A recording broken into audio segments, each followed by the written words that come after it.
There it is. All right. So, like I said, welcome. And we'll start as always with a little film which just shows you a little bit of who we are and what we do. So, one moment.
Right. So that's our mission in Inomi, to help you discover your best and help you lead your way and help you find the path.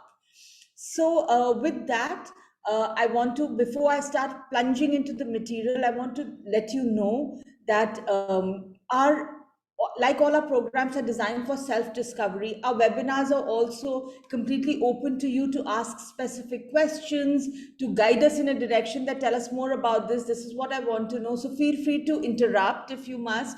Feel free to just put a little note in the chat box and we'll pick up that question. Right?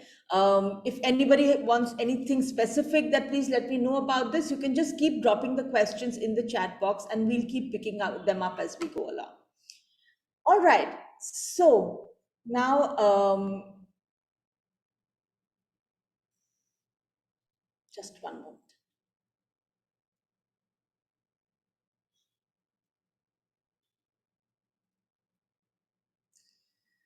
All right. So applying for college and getting the best results possible is all about planning, right? If you see, I really love this quote by Spike Lee where he says, I don't need a dream, I have a plan, right? So let's see how best we can plan ourselves and how best we can pace ourselves to make things work for us. So what we're going to do now is just take you through various aspects of how we plan your applications, right? So it is time to start planning. Therefore, it is time for us to now know what destinations we're applying for. You know, we always have students who in November and December say, hey, can I put in some US applications now? And it's really almost like the door is closing and you say, oh, can I run and quickly squeeze in there? Yes, it can be done, but it doesn't always allow you to put your best foot forward. So now is the time for you to kind of decide, am I going to apply to the US? Am I going to apply to Canada? Am I going to apply to UK? And then I can process whether I want to go there or not. But am I applying or am I not applying is a decision that needs to be taken now. It's time for you now to choose your majors and fields of study. And Anjana will take you through a little bit of how to look at them across different destinations and how to decide what you want to put out there in your statement of purpose as the major that you're going to study for. Time for you to get your act together as far as testing is concerned, whether it is SAT, ACT, or IELTS, you know. It's again, it's time for you to finalize your college list. Say, okay, these are the colleges I'm applying to. These are the ones I'm applying in early. These are the one I'm applying in regular decision. Start documenting whatever extracurricular activities you've been working with somebody for the last 2 years, saying what kind of documentation do I have, what do I want to say about it, what impact have I created over there, right? And then it's also time for you to get your act together with school, apply for your letters of recommendation, and get the school to weighing in as far as your work is concerned. Okay, so finally, of course, it is time to start essays, and Anjana will take you in depth into understanding the different types of essays and how you can start on that, right? So before I hand over to Anjana to guide you on the specific aspects of the application, let me give you a overview of your calendar, right? We're in August right now, and let's look at how this next year, it's going to be an extremely exciting year for you. It's going to be, of course, stressful for the next few months, and then your board exams are going to happen, and somewhere in the summer, everyone from the CBSE students to the IB students will be done with their exams, and then you'll be celebrating. You'll have your college acceptances by that time. It'll be time to party, and it'll be time to get your life started as a young adult, right? So let's look at how this year is going to pan out for you, right? So these are how the India applications will work out. So those of you who are applying primarily to India, October, Ashoka, Flame, Kriya apps open. Their registration, which is sort of like a pre-application registration, that's already open, but the actual application will open in October. Then November is typically Ashoka's first round. December is typically Kriya Flame's first round. And then, most other places, their applications open sometime in Jan, and then by April, you'll have the final deadlines for India, right? If you want to look at UK, now in UK, you see the applications will open. UK, the application goes through the UCAS one portal, which opens in September. If you are applying for courses that require any testing, that testing registration deadline is typically September 30th. And then in October, the Oxbridge deadlines are there. Typically, somewhere around October 30th is the UK testing test date. Then in November, typically November 30th, St. Andrews says is their preferred deadline, even though the deadline is in January 31st, the final UCAS deadline for all the colleges in UK, other than Oxbridge, which we said is 16th October, right? Then if we move on, look at the Canada calendar. Canada applications open this month. The first deadline is University of Toronto, which does an early round, which is on November 7th. We highly recommend people should apply in the early rounds across countries if you can, because you do get acceptances early, and then that gives you a lot of relief as you are entering your board exams. You know that, life's working for you, right? Then, November is the early University of Toronto deadline. Then January are the rest of the Canada deadlines, the big colleges, UBC, McGill, McMaster, Waterloo. And then February is usually the rest of Canada applications, whether it is York or Simon Fraser or some of the other universities there, right? Then if we look at the calendar from the lens of the US, we've got, of course, the Common App has already opened on the 1st of August. And then in October, on the 31st, you will typically be looking towards your REA deadlines. November, again, there are a lot of early application and ED deadlines, November 1st to November 5th. Then the UCs have a deadline on November 30th. That's the University of California. There's like 7 universities under the UCs. And then December 1st, so November 30th and December 1st, back to back, you've got the UC deadlines on November 30th, and December 1st is, UT Austin, Austin University Scholarship, USC Scholarship. So some of the scholarship deadlines happen on 1st. Then January 1st to 15th, you usually have all the big universities, the US regular deadlines. But a few of the US and Canada deadlines will be in February. For example, Michigan is February, which is, 2nd February. Right? And then if we look at Singapore, so Singapore deadlines are typically between February and March. So a lot of students will have something or the other in their hand before Singapore happens. It's one of the most challenging ones to convert, where your very, very high grades can also not ensure that you'll make it or not, right? Okay, and then this we kind of put up as what's your internal calendar looking like. So our recommendation is that in August, by the end of August, you should have your first draft of your Common App essay, a sort of a personal story, a first draft of your statement of purpose if you're not applying to the US. Like, get started. Don't wait anymore. Just sort of start putting your thoughts together, right? By the end of August, you should have your college list in place and your strategy of saying which ones are you applying in early, because mostly you guys have exams in end of August and in September. So it's good for you to get these big rocks in place before you plunge into your exams and forget about everything else. Then September is the time to coordinate with schools. Schools will often give you your predicted grades at that time, your transcripts, therefore get those from school, get your letters of recommendation going with school, finalize lists and rounds at that time. Then in October, your exams are now over. So October is all about preparing for your early applications, whether it is Ashoka, whether it is University of Toronto, whether it is the EAREA rounds that in the US, right? November, then try to submit as many applications early as you can, because that gives you firstly a lot of mental space for your pre-boards and boards. Plus, it gives you a lot of early responses from universities. So there is a huge possibility that you will be sitting on some very good news by the time you enter your board exams or even your pre-boards, and that really makes life very, very easy for everybody. And then then you just do your boards, you get your acceptances and so on. Typically by May you need to confirm the offers for US, UK, Canada, and your visa process starts. If possible, you should start it earlier by March, so that you can apply for accommodation early and you can really get accommodation. And June, July is really party time, prepare for life in college. And then 1 year from today, August, you'll be leaving for college, as my kids are leaving to college right now for the first time. So I can tell you it's a flurry of excitement and nerves and everything. And I hope 1 year from today, you all are going to be in that frame of mind, excited and ready to go to your a college that you really, really love. So that's roughly how your overall calendar looks, right?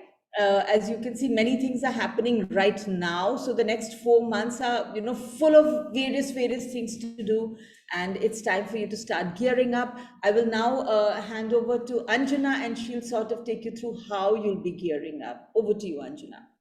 Yeah. Will you go to the slide? Yeah. Okay.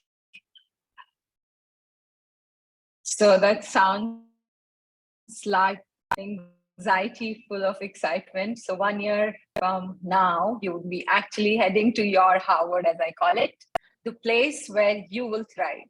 So let's look at what needs to be done. Richa has taken you through the steps that are required, what you should be doing in August, September, October, November, December. It looks like action-packed months. So let's look at how can we make these actions most meaningful so that we find our Harvards, right? So what are the elements that I say as what is the road to my Harvard, road to my college where I will be able to get the best and give in my best?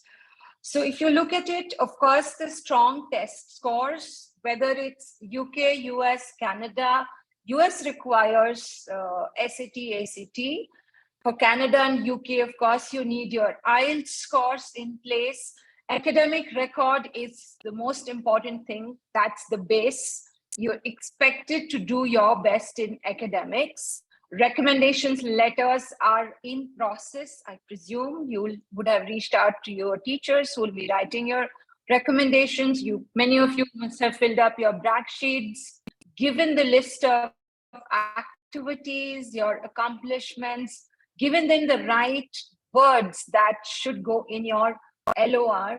And it's always ideal if you have written your essays by this time, if you have the draft, and if those things can also be mentioned in your brag sheet, then the whole application gets aligned around the same focus. All right. So we have extracurricular creds, your activities, your community impact, your statements, essays, which should be getting in place now. So the drafts have to be done. Generally, we start in summer. So look at it if you have your points ready. What are the extracurricular activities you want to highlight in your applications? What is the focus in your personal essays or the Common App essays? What are the it's like we talk about in detail that what should be contained in your personal essay or statement of purpose. Let's move on. Yes. Am I audible? Yeah. Okay. Yeah, testing. Many of you might have taken the tests of SAT, ACT. Now, many I know who would be taking it this month or in October. If you are aiming for early deadlines, do not delay beyond August. Oxbridge tests, the registrations are on or begin in September. And those tests, again, you need to continue your preparations for that. Ashoka test typically for the first round happens end November, early December.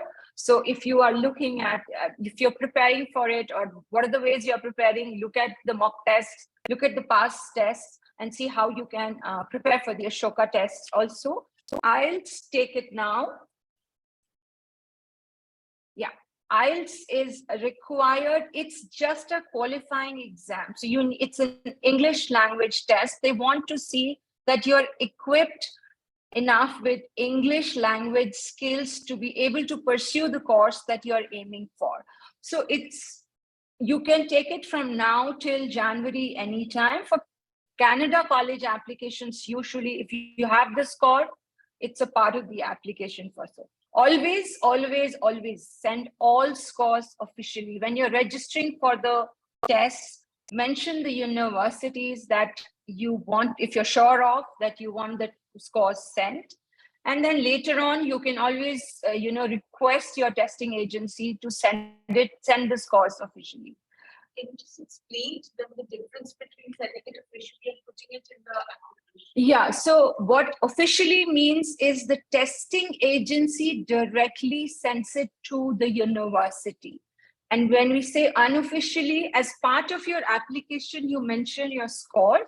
But when we say officially through the agencies, that adds credibility to the score. And universities expect that and they look for that.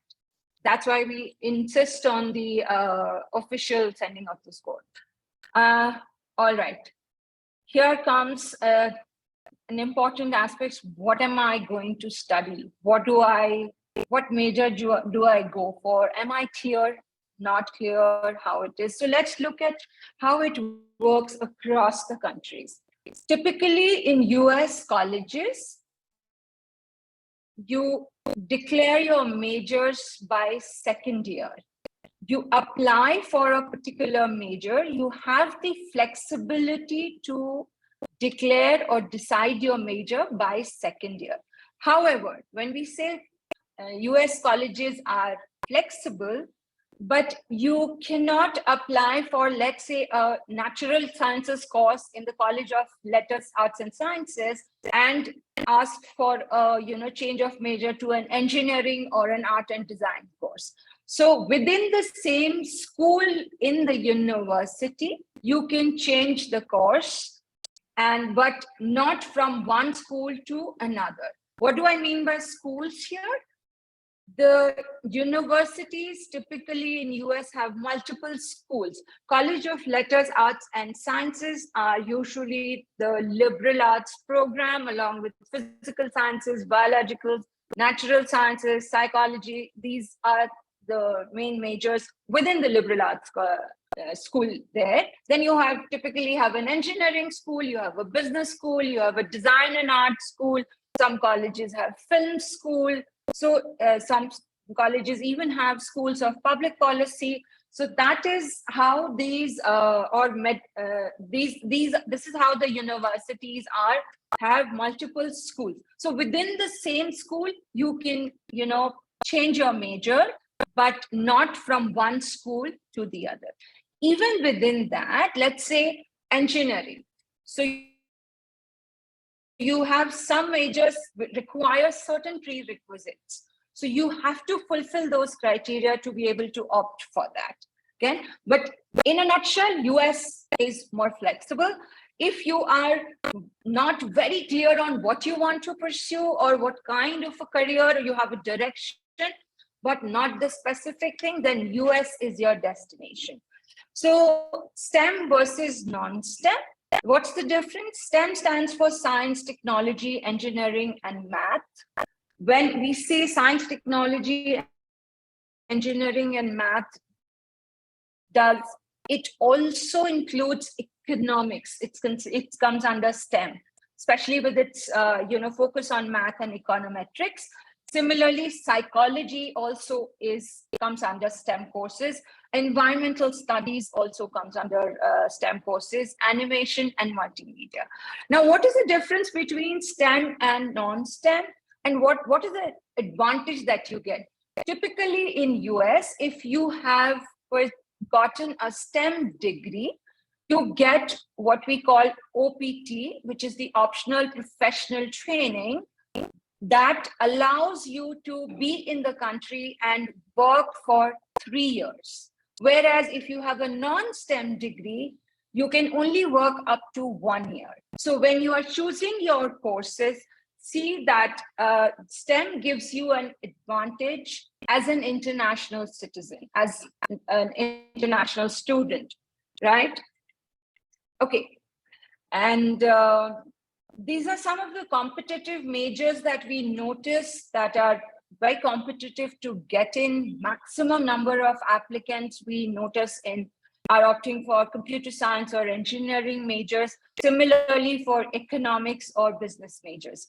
Having said that, but if you have a sharp application, if you have a good profile and you have a strong profile for a particular major, there is no reason that you should go the non-competitive route, because that also shows that, yes, you are clear about it. So the chances go higher. And if you work on all the elements of the application that we are talking about, the chances of getting in is higher.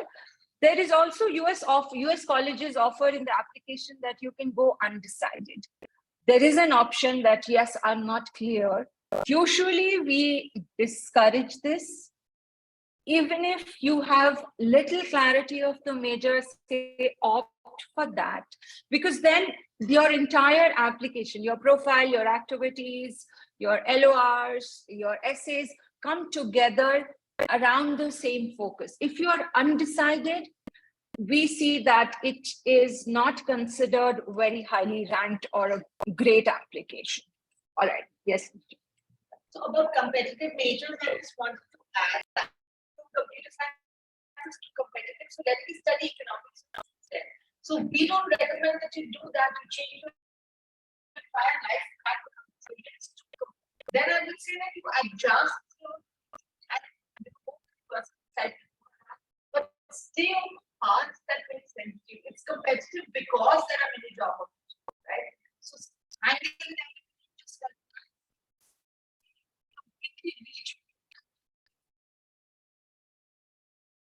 yeah, all right. So so now coming to the UK, choosing a course. See, UK is quite academics focused.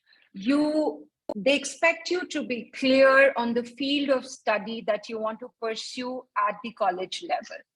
So there's no flexibility actually. You don't have the flexibility like US colleges. So if you're pretty sure of what degree you want to study, what field you want to pursue, then UK is the place to go for you. And if you're not sure, many of the UK colleges offer you something what they call is the foundation year, where you get a chance to explore the field, even the field that you're choosing, around the courses around it. And then by second year, you opt for the career path that you've chosen. So the exposure during the foundation year and the experiences help you firm up your field of study. All right.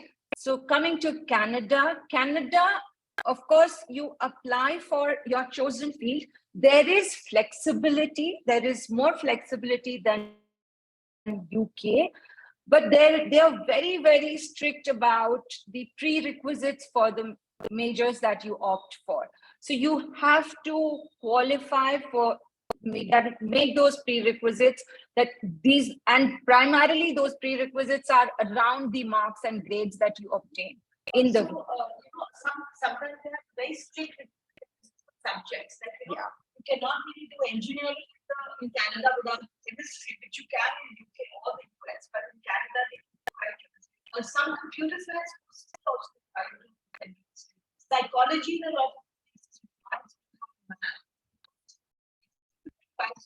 biology. So yeah. when you choose your Sorry, I think Richa, your voice is not. Yes, so similarly, like US, let's say if you don't have an in the liberal arts colleges, you can pursue that and make up for that and study like in the initial semester and say that I have the prerequisites. But as Richa said, it's not possible. Canada. You have to have it before applying. India, again, mostly you apply for your chosen field. The liberal arts colleges like Ashoka, Flame Kriya, you can declare your majors by second year. There is a flexibility to change. In India, it's more like US, in the liberal arts colleges, of course. Yes. Yeah. Okay. So college list. Why do we need a college list? It's important to have, in one place, what are the colleges I am aiming to apply for, what fit my preferences, and how do we look at those college lists? Of course, there's one general thing that we say, ranking. You have US News ranking, Guardian ranking, QS World's ranking that is there. That's like the basic criteria, though we don't say that you depend on the rankings a lot or too much. Look at all the other factors. But to begin with, the college list ranking is a good criteria to have, that where does it rank vis-a-vis, and not only just the college, also the course, where does it rank? So a college may be high on ranking, but low on the course ranking. So do look at the course ranking against these ranking criteria. There's an important, database that we like to use for the data on US colleges. That is called the Common Data Set. So if you just type on the Google as CDS and the name of the college, you'll get the common data set for just the previous year or the year before. And that tells you what is the kind of acceptance, or what is the kind of cohort that has. The last cohort, what was their SAT, 75th percentile, 25th percentile, what's the cohort size, how many women, how many men, what are the majors that are more popular, what are the majors that people opt for more there, what are the kind of classroom size, student faculty ratio. So this is how that common data set is essentially, when you get for one college, it's a PDF document that gives you all the data related to the college, the job opportunities after that. Some of the college, the CDS also have that. So if US colleges is where you are targeting, see if you can download the CDS for the particular college and go through it, because that helps even to decide when you are choosing the major or the college and putting it in your list. UK colleges, essentially, UK colleges data, I've noticed that it's simpler on their website. They all follow a standard format. You see the entry requirements, you see the courses that offer, courses against the courses country-wise. What do they look for? How do the CBSE scores are looked at when they are looking at eligibility requirements? How's the IB data looked at? So that is that. College versus course, we generally say that if you are, we generally say that you go for the course more than the college. If you are not sure of the course and you're just going not sure of the course, then maybe you can go for the college and see that you have, chances to probably explore. But the course at a particular college means that the faculty is good, the research that they are doing. So look at those options to choose your college. So I won't say go for Harvard for engineering, because Harvard is not known for engineering. Harvard is known more for its business and liberal arts program, versus Stanford is known more for its engineering program. And so that's how you look at the college when you are putting the list of colleges together. Does location matter? It's I think it's quite important, because you're going to spend your 4 years, and these are your 4 years of adulting there. And what kind of a person you are? Are you a city person or a rural? Are you an urban person, rural person? Can you live it? Do you enjoy the countryside more, or you need the city life? So do take that into account. How are you with the weather conditions? There are some places which are very, very cold. Are you okay to take that? And you're okay because weather can, make the whole atmosphere gloomy. And if you're not able to take that in, the 4 years of study can become challenging. I know of a student like who went to UBC Okanagan, and that was like a secluded place. She was aiming for UBC Vancouver. She was always a city girl, and she actually came back in one semester because she couldn't adjust, because the campus in Okanagan was like, scattered, spread out. She said she didn't enjoy going even for the meals from her room to the hostel mess. That was quite far off, and she just couldn't adjust, and she had to come back. So do take into account, when you are looking at the list of your colleges on your list, then ideal number of applications. How many should I apply for? I know of students who say that I want to apply to all Ivies, 20, 25 colleges. But remember, each college is a lot of work. There are a lot of application details, a lot of essays, main essays, supplemental essays, and each college has a focus, has a vision. See where your vision aligns with the college vision. Some colleges like Brown, for example, has something called an open curriculum. You design your own curriculum, which means that you have the flexibility. Are you okay to do that, or you are a very structured person that, yes, I want my classes to be decided by somebody, and I'll just go attend those classes. I'll choose the classes and I'll attend those classes. In Brown, you have much more you can even create your own curriculum and say, this is the class I want to attend, and this doesn't fit in with. So look at those factors. Look at the factors. So all these, when you're looking at the number of applications, you need to do a lot of research. So we say normally ideal number is stay between 10 to 12, and given your best there, where you can showcase your best self, then and make your application sharper than 20 and it's helter-skelter. So the chances of acceptance in a good list of 10, 12 and sharp applications is higher than a scattered list of 20 applications. Categorize into safety, target, dream. See, right now, let's say if you are aiming to take your SAT end of this month, SAT is one of the criteria. So you probably are aiming for that. Yes, I will improve my SAT score by, and take it to a dream school. Then I can apply for a dream school. When you are, let's say you have 10 to 12 colleges, put 4 in each category. Safety are the ones where you have high chances of getting in, where the acceptance rates are high. Target is where it matches your level of SAT score, predicted grades, the course, and dream is where you just have to push yourself a little more in the SAT and your academics. However, one important thing is when you're making this list of 10 to 12 colleges, remember that even the safeties should be the ones that you're okay to go with.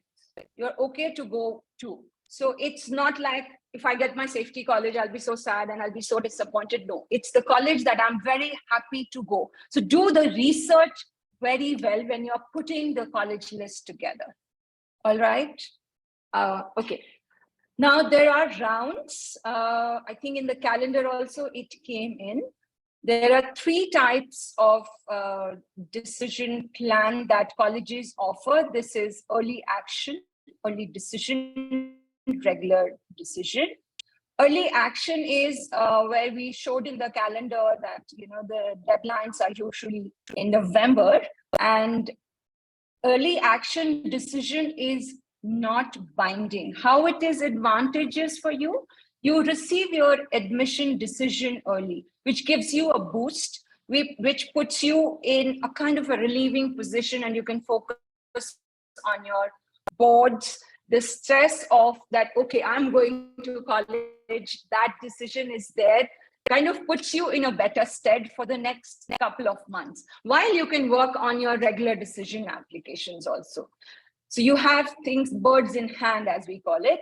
Early decision is binding. So you submit your application early, you get your decision early, and it is binding. They expect you to enroll there and withdraw from the rest of the colleges if you get admitted into the early decision round. And regular decision, you can submit application early. They will give you the decision along with the regular decision applicants. One of the point was that, what does it show? Why should I apply early action or early decision? It shows the college that you are very keen. You're very keen to attend that college. So you are interested. It's a high level of demonstrated interest through the early application. And early decision, because it is binding, so we recommend that choose your dream college for it. Because that you're sure that, yes, I want to go here and I don't want any other option. So then go for early decision. Otherwise, it's better to stick to early actions and regular decisions. Yes. Move on, Richa. This is the format generally we maintain for preparing college lists for our students. So if you look at the headers, you have the country, you have the rating. Rating is for you, with whether it's target or dream or match for you, and college name, state, city, that is the location, course name, then the duration of the course, word ranking. There's an acceptance rate. You have the SAT 25th percentile, at 75th percentile, you can add ACT also here. Then you have early deadlines, the deadlines that you have, what are the course requirements, if at all, if there is, you put it in there. Application process, which portal do you use, Common App or Direct or Coalition. Then you have the English language requirements, what are the minimum scores they are looking for. So these are some of the broad headers that we use for preparing the list of the colleges. And we recommend that you follow that. Okay, teacher. Yeah, these are the application portals that are used. For UK, it's UCAS. And through UCAS, you can apply to 5 colleges or 5 courses. US uses Common App, Coalition App, or Direct or UCs. US Common App allows you to apply to up to 20 colleges. UCs is a University of California, under which you have 9 colleges where you can apply for through one application, or you can apply direct also. Then you have Canada, you have OUAC or direct application. Yeah, and then you have the India direct. India is usually directly to the particular college. We don't have a common application format yet.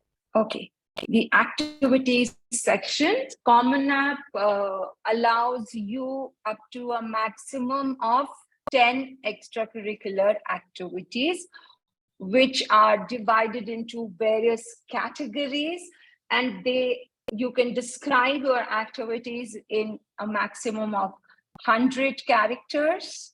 There is a limit to that. And then you have various fields that you fill in terms of your position related to the activities. And they expect you to put these activities in the order of preferences or strengths as you want it. It's up to 10. It doesn't mean if you don't have 10, you are at a disadvantageous position. No, if you have only 5 activities to showcase those are strong enough, you're in a pretty good space, rather than 10 just scattered here and there, very different types of activities, which doesn't kind of bring a focus to your applications. It's better to have 5 focused activities than 10, scattered activities on the application. University of California gives you the option to list 20 activities and talk about them. In UK, UCAS application, there is no separate section for activities. So whatever you do as an extracurricular, co-curricular, or a project, you include it in your statement of purpose. So align it with the statement of purpose. For India, Ashoka allows maximum of 5 activities. Yes. Okay, so for Canada, there is something called you fill in a main applications, and then the respective universities send you supplementary applications, and each university is different there. And they have extra supplemental essays in the supplementary applications, and they also ask for sometimes the video submissions for Canadian universities. And when you submit to the US, once you've submitted your applications, you are issued a login ID, and that gives you the opportunity to upload supplementary materials in the portal after the main application deadline. So let's say if you're submitting on 31st of October for the early deadline, within the first week, look out for a mail from the university with a login to your portal, where they'll ask you if you have any supplementary material, that a publication, a research paper, a music piece, or a video introduction, that you can submit it later. And there's, of course, a deadline of up to 2 weeks to make those submissions. Yes. Yeah, this is important. FERPA waiver is essentially, there is a column when you're filling up your US Common App application that I do not want to see the letter of recommendation. Make sure you tick that, because they expect you to do that. Okay, coming down to the essays, this is my most favorite part. Yes, we are here already. And if you're applying to multiple destinations, the US requires, depending on the number of universities, Common App plus supplementary essays comes to about 30 to 40 essays. Would that be for how many universities in US? Up to 10? No, 5. It'll up to 10, four, yeah. So in all, 30 to 40 essays you're supposed to write before you submit the application. So I hope you've started working on it already. Canada, again, depending on the universities, 15 to 20 essays. UK requires one statement of purpose for those 5 colleges or courses that you choose for. However, if you're applying to Oxbridge, you get a supplementary form application where you are expected to write one more supplementary essay on why Cambridge or Oxford, whichever one you are choosing to. India is about 10 to 15 essays, and essay deadlines. We notice that this is probably the half-yearly exams, final exams, their deadline. So that's why start early, start writing your stories, writing your drafts, and playing around with it. We say that have fun. Essays is about you. Essays is about your story. Essays is about experience. So they want to know not so much about the experience, but what you gained from your experience, what it made you, who are you really, how did it change you, what did you learn from it, what will you become, or what have you become after that experience. So that is the highlight of what they are looking for in your essays. And they're looking for how do you actually prepare for your essays. These are some of the ways that we suggest: that watch TED Talks and videos, read books that you can quote and connect to your life, read other people's essays. There are enough sample essays available online. There are YouTube videos on how to approach a particular essay for a particular universities. But remember, it's about you, your growth story, your learnings, your experiences. Yes, okay. There are 3 different types of essays we notice that you need to work on, which is personal essays, which is your personal story, usually the Common App main essay, which is about your story, you as a person, how you are as a learner, how you are as a person, how you grow, how do you actually take insights from your experiences, academic, non-academic, extracurriculars. How do you engage? How do you actually engage with different experiences in your life, and how do you connect with people, how do you interact with people, and how do you draw inspirations from people and experiences. Those are the personal essays. Then there is SOP, which is statement of purpose. Essentially, statement of purpose is for UK, we notice, and also for Indian colleges, where statement of purpose is more forward looking, that how you are looking to engage with the field that you are aiming to study in college. How have you engaged with the subject? What are the academic experiences you have engaged in? One is, of course, in your school courses that you do.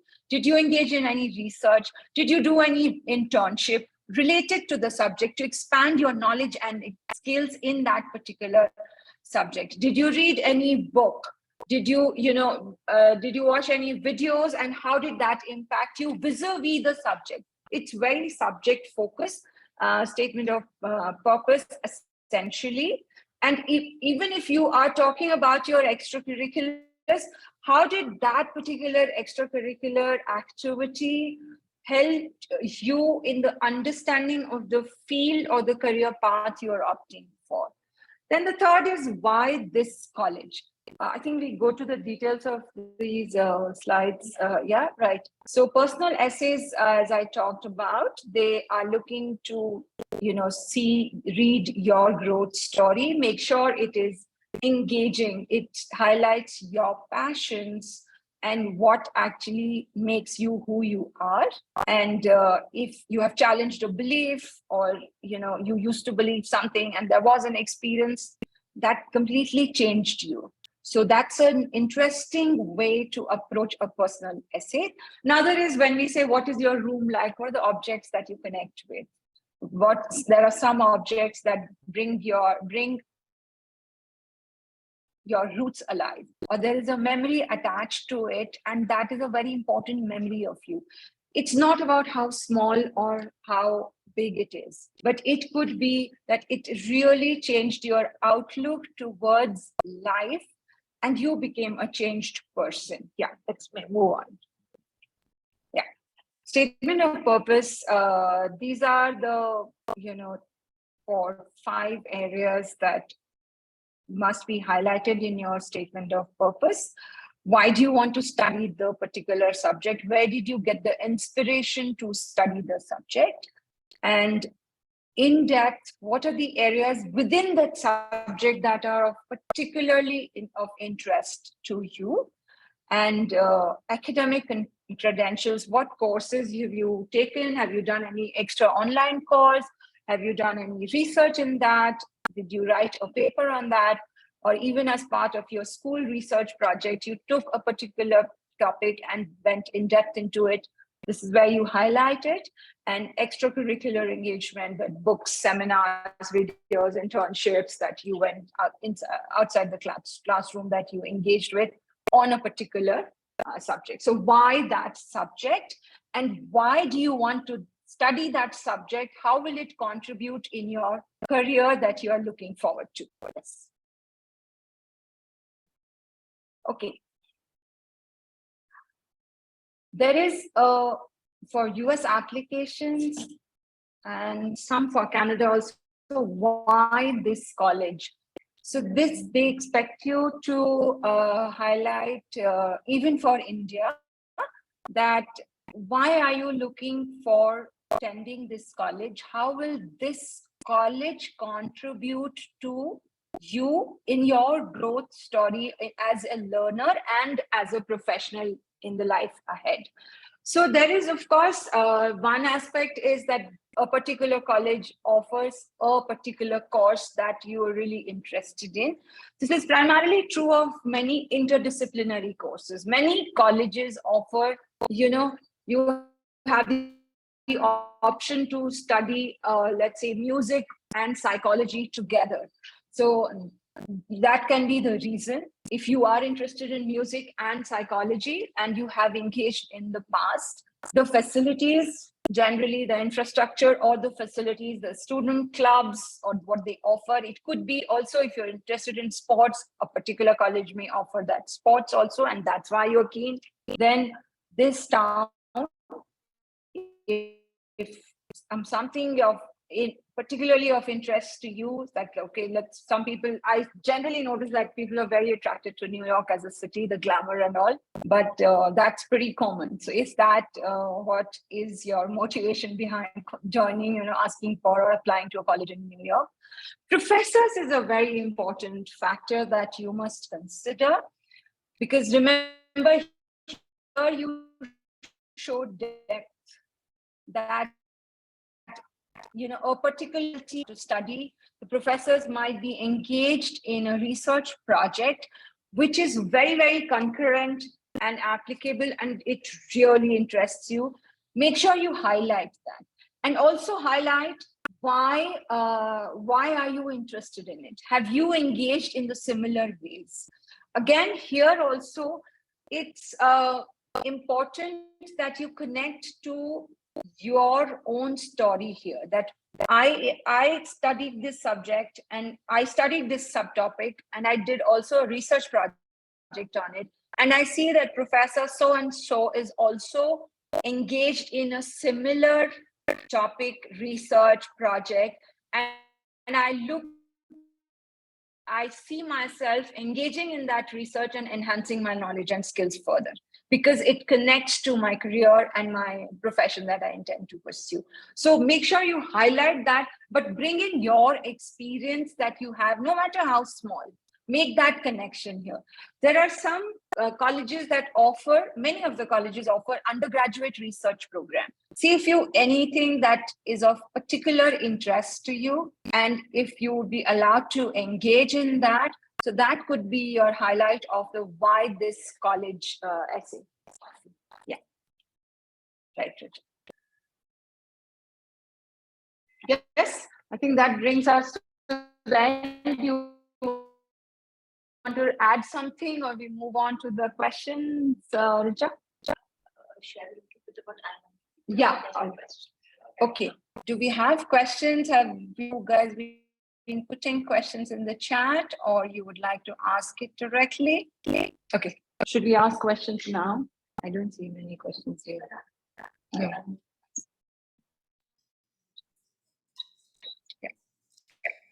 Okay, so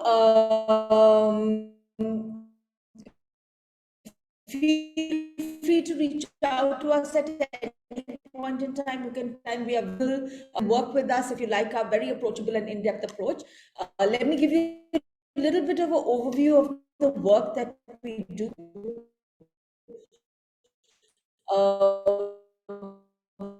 We do work that's, so our approach, the whole thing is that college is a means looking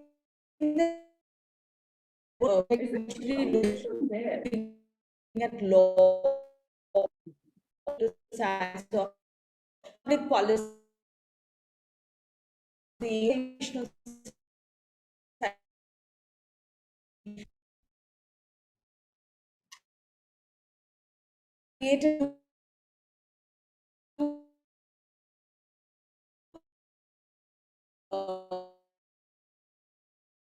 I see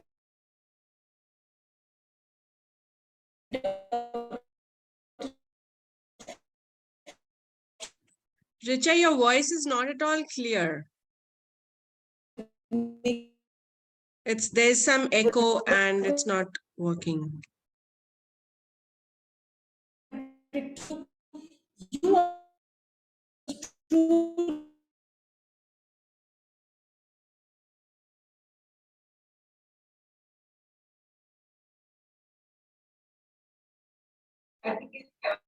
Is this better?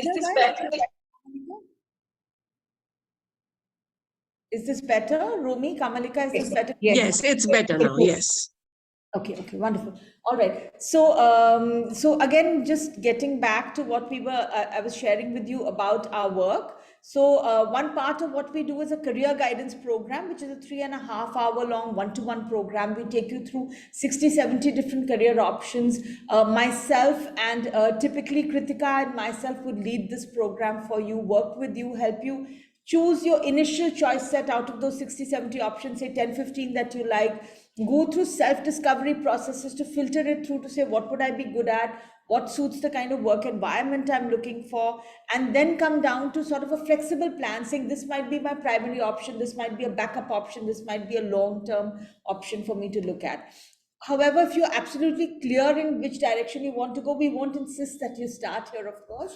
But in case it does make sense for you, then this is an excellent place for you to start, right? So then we another program that we have is a program called Head Start, which is for a program for slightly younger students, where we are looking at grade 8, grade 9 students, just choosing 3 or 4 options, and how am I going to really explore these options for myself, right?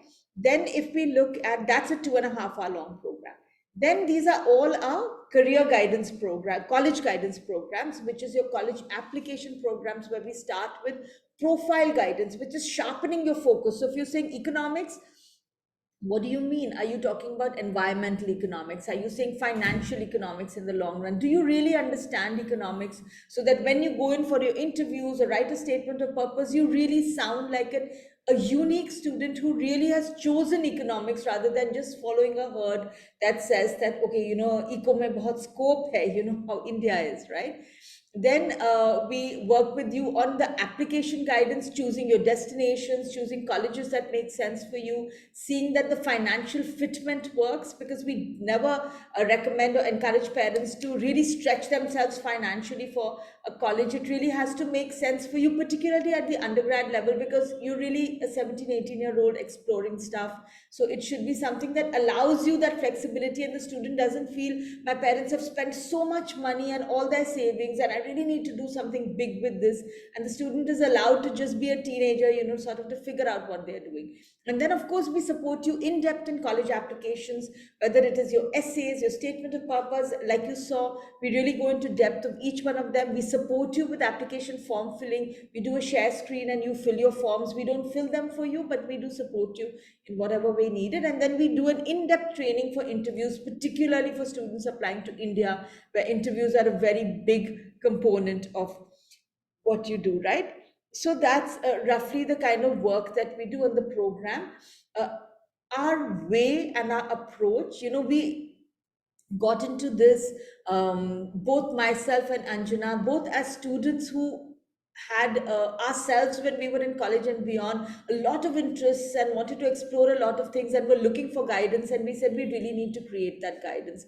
Also, as mothers and as parents, we've seen that students are really different from each other. I have twins, both of them, they are like chalk and cheese, there's nothing similar about them. So we really work in a way that we acknowledge the uniqueness of each and every student. Um, this is a term that Anjana kind of introduced to us, and we love it, which is, find your Harvard. So rather than saying, oh, we all have to go to that top college, find the college which is the best for you. What is your best reach that you can go? What is a college that will allow you to be yourself and not feel that, oh my God, everybody is better than me and I'm not going to survive well in this college, right? So find your Harvard, the college that is best for you. Like I said in the beginning, we are not just a college admissions company, we're a career and college guidance company. So we are really looking at how you become successful at 30, and not just that we could get you into some great college and then, goodbye, and then see how it works out for you. Right? We are approachable and we are available. You'll find there are WhatsApp groups where multiple people from the team are there. You are free to call us up as needed. Ideally, not on a Sunday or late night in the evening, but if in an emergency, all our resources will be available for you. We look upon ourselves as coaches rather than as counselors. So we want you to lead the way, and we are sort of supporting you to do that. sort of like cheering you on, supporting you, giving you everything, setting you up for success, right? But it's still your journey and you're really in the driver's seat, right? We've worked with multiple students, so you have a highly experienced team with more than 75 years of combined experience, successfully placed more than 1,000 students, and you'll be working with counselors who have domain expertise, right? So, for example, Kritika would be a lead counselor looking at domains like psychology, social science, hospitality, public policy, design, and fashion. So she's been working with students in those domains and understands these areas, these colleges very, very well. There's Kritika for you. Then there is Ankit, who leads our STEM students with career computer science, engineering, biotech, cognitive science. So he's extremely passionate in helping students really figure out their path there. Uh, then you have Romi. Romi is also here. She leads students in economics, finance, business, and master's programs, particularly in psychology or in public policy or any of those areas.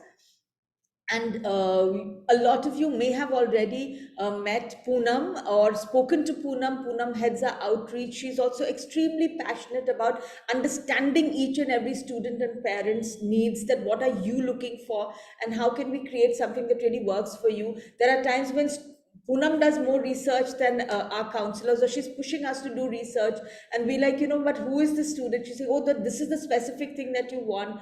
They want. I really want us to know what we can do here before I even reach out to that a parent again. So that's Poonam for you, and a lot of you may have heard from Kamalika. Kamalika leads our social media and outreach. She's extremely creative, extremely passionate, probably the most passionate reader amongst all of us, and all of us would be available for you to work ahead. So here are some of our acceptances, and that's just a little bit about us. So Anjana, there's a question that I'd like to take. Right? So Anjana is just here to take that question. Okay. Yes. Yeah, I see the first question from Shruti Jain. Romi, mute yourself. Yeah. Am I audible? Yeah. Okay. So the first question I see is from Dr. Shruti Jain. Do we have any CDS for Indian universities too? Not yet. We don't have. So the for the data points, you will have to visit the respective websites of the Indian universities, and there you will get the whole data. And to know, just for the benefit of the students and parents also, it's not just directly that, okay, what courses I went through the list of courses. Where should I look for more information? You will see there are a lot of alumni posts, blogs by the current students. Follow them on social media. They post a whole lot of data and information there. That's where also you can get. For Indian universities, unfortunately we don't have anything called CBS. All right. So I hope I answered your question, Dr. Shruti Jain. We'd be happy to take it further if anything else. For Kameshwari's question is, with regard to liberal arts, which country is better, India or UK, in terms of flexibility? And if I want to major in computers and minor in English linguistics, is it possible in UK or India? So if you want flexibility, Indian liberal arts private colleges are for you. UK, you got to be very sure, because the degree that they specify, that is what it is. You might find a degree with like a combined degree that the course is called linguistics and philosophy. That's it. The computers and linguistics, I doubt you will get it in UK. You may look for a subject called computational linguistics. That's another path that we are noticing. There are courses available, but you'll have to do your in-depth research for UK universities. So to answer your question, flexibility in UK, no. Indian liberal arts colleges, yes, and you can do a major in computer science along with a minor in English or linguistics in India. Thank you. you. Any other questions? I see these two Ma'am, I questions. have a Any other question. questions anyone has? Would be happy to answer. Ma'am, I have a question. I'm Noel's mom. Yeah. Here. Yeah, So, I ma'am, think we have my someone. question Sorry, is I'm not that, able to hear. are you able to hear me?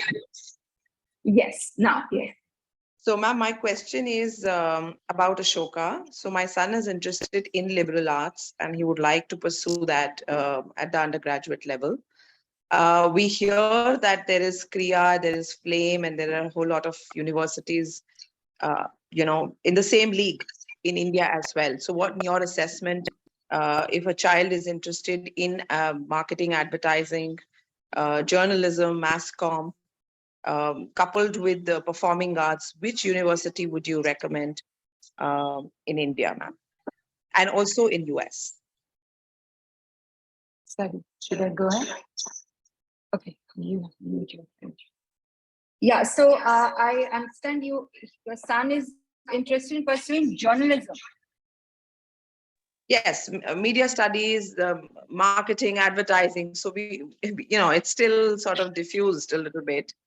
But I Okay. think this is the area, this is the direction that I'm sensing.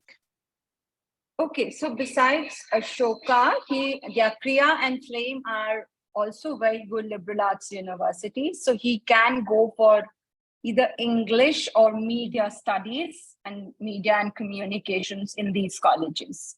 So in these colleges, how it works is that the first year will be essentially foundation, where he'll be explored to a whole lot of courses in critical thinking and some basic courses in history and English also. And then he can choose, he'll have a variety of majors to choose from, and where media and communication studies and related courses are available in Ashoka, Flame, and Kriya. So, ma'am, my question was, how would you rate in terms of which is a better one? Are they in the same league, or would you rate one better than the other? As of now, Ashoka is the best in the Indian liberal arts colleges. Having said that, we've seen very good success rates at Flame and Kriya also. Kriya courses are also very good, but Kriya, because it's fairly new, it's still picking up its pace. Flame is the oldest liberal arts university in India. It was there even before Ashoka. So after Flame, also the children are doing pretty well, going for masters abroad or in the job market. They are being accepted very well there. So it depends on and Ashoka is also getting very competitive every year. Year by year, we are noticing that. True. But if you have to rate, yes, of course, go for Ashoka. Sure. Thank you.